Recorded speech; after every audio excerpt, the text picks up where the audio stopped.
బావగారు తెలిసి ఏ తప్పు చేయలేదు.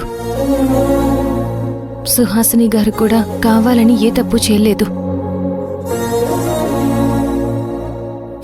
విధిరాతకి తలరాతకి బావగారు సుహాసిని గారు ఇద్దరూ బలైపోయారు. వీళ్ళలాగానే పాప కూడా బలవడం ఎందుకు మాధవ్? ఇప్పుడు నిజమేంటో చెప్పి పాపని బావగారికి దగ్గర చేస్తే నష్టమే ఉంది.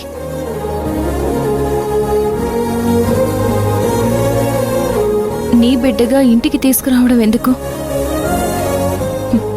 మన కుటుంబం మొత్తాన్ని బాధ పెట్టడం ఎందుకు? వెంటనే బావగారికి ఇంట్లో వాళ్ళకి పాప ఎవరో చెప్పేద్దాం మాధవ్.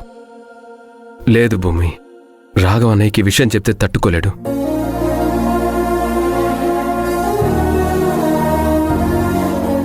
అదేంటి మాధవ్ అలా అంటావు? తట్టుకోలేకపోవడం ఏంటి?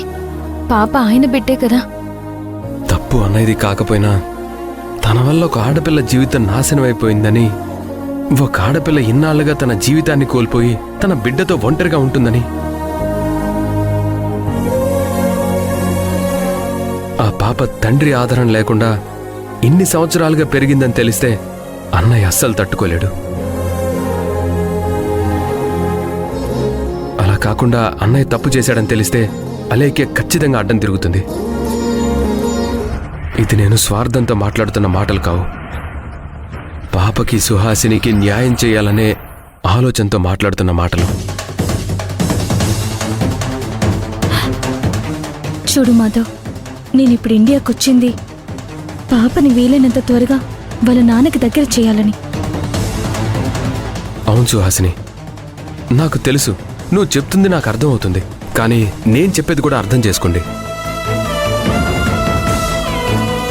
నేను అన్నయ్య దగ్గరికి వెళ్ళి పాప గురించి చెప్పి ఇంట్లో వాళ్ళందరినీ నేను ఒప్పిస్తాను.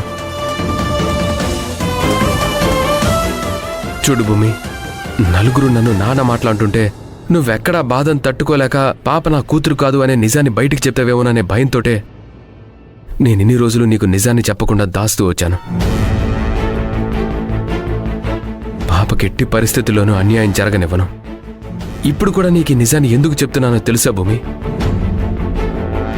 నువ్వు బాధలో కోపంతో నీ కడుపులో పెరుగుతున్న మన బిడ్డని ఎక్కడ భూమి మీదకి రాకుండా అబార్షన్ చేయించుకుంటావనే భయంతో చెప్పాను.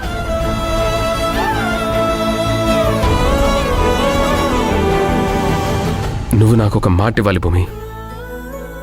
ఈ విషయం నేను అన్నయ్య వాళ్ళకి చెప్పేంతవరకు పాప అన్నయ్య బిడ్డ అనే విషయాన్ని అన్నయ్యకే కాదు ఇంట్లో ఎవరికీ చెప్పనని నాకు మాట ఇవ్వు.